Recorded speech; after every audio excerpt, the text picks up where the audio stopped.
What's up, y'all? This is Jay Varsity, and this is episode 14 of NBA Talk. And boy, did we have a night in the final night of the regular season. First of all, I have to say congratulations to two people last night. First of all, Markelle Fultz being the youngest NBA player to get a triple-double. He is younger than Lonzo, and he got a triple-double. Off the bench. That's incredible for everything he's went through to achieve to something like that. That's nothing but inspiring. That's a beautiful thing to see. And speaking of triple doubles,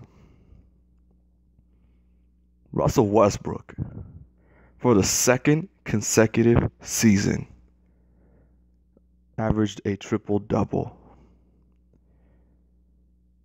People, it's time that we stop complaining about this man's stat pattern.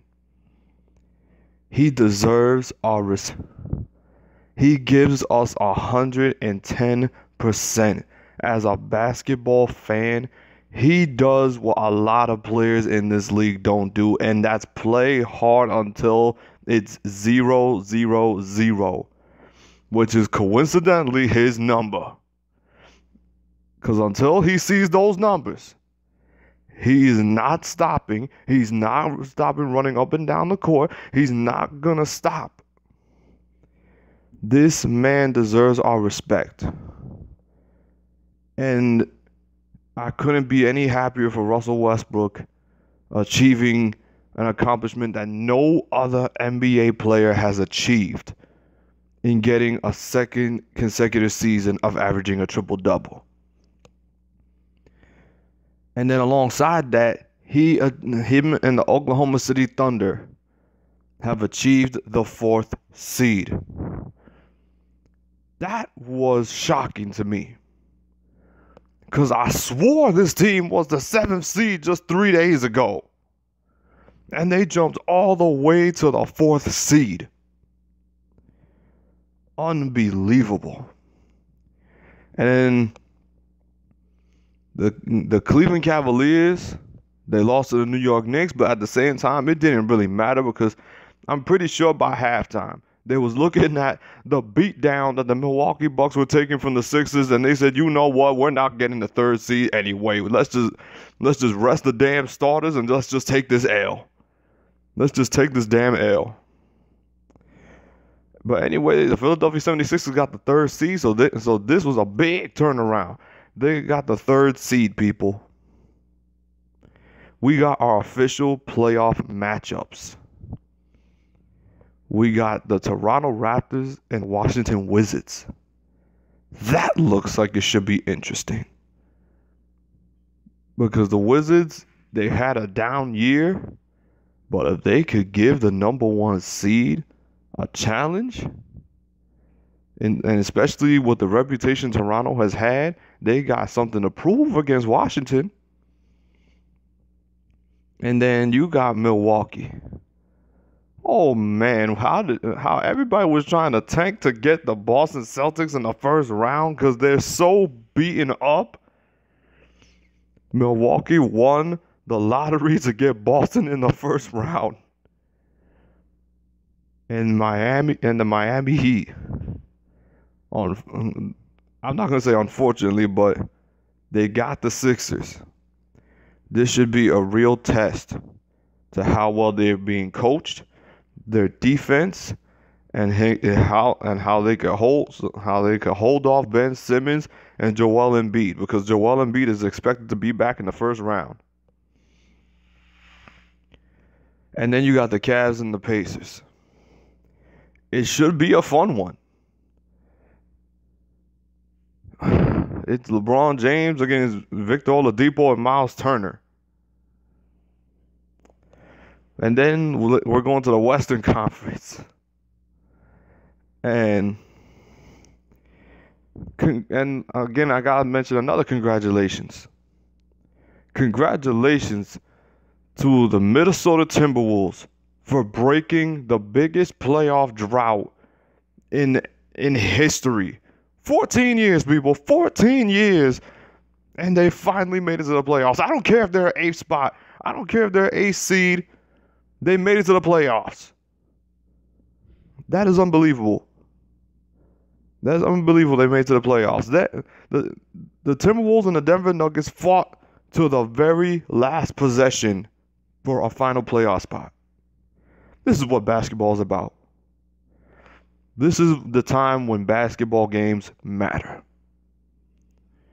Now, what players say the real season begins, this is where the real season begins.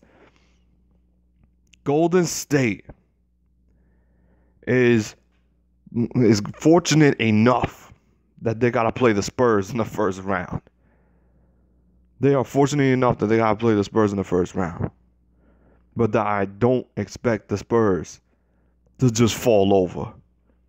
They're looking at Golden State. And they're saying, oh, we remember y'all last year. Oh, we remember y'all. And we want to give you at least a little something to remember us by.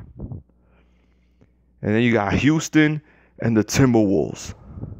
That should be a good one. Especially, I have to see how Karl Anthony Towns does in his playoff debut. Why did I say debut for? And then you got Portland and the New Orleans Pelicans. Oh, no, wait a minute. Yeah, you got Portland and the Pelicans. Can Anthony Davis win a playoff game? Because for such an amazing year as he's had so far, since DeMarcus Cousins went down, AD has gone nuts. He has lost his freaking mind. And Damian Lillard, he's lost his freaking mind too. So this should be a fun series. This should be a fun series between Portland and New Orleans. And then last but not least, we got the Oklahoma City Thunder and the Utah Jazz. We're going to have two great teams going at it in the 4th and 5th spot. Donovan Mitchell, to many people, you're the rookie of the year. To some people, Ben Simmons is the rookie of the year. This is the hardest debate I've ever thought about on who's the rookie of the year. Because this is a lot harder than the MVP conversation in my book. Because you got Donovan Mitchell, who was given the number one option. And he practically carried the Utah Jazz to where they are right now. And then Ben Simmons, who didn't play for an entire year, comes into the league and makes everybody shut up. He makes everybody shut up and tells them, look, I can ball. And they've been balling. The Sixers have been balling. I told you, this looks like a future dynasty. They look like a future dynasty. And they're starting to prove my point. But yeah, that's just my overlook. That is my overlook on the last day of the NBA season. This has been an interesting season, and now we just have to see what the postseason brings us and who will be our NBA champions. This was Jay Varsity. This was episode 14 of NBA Talk, and I am out. Peace.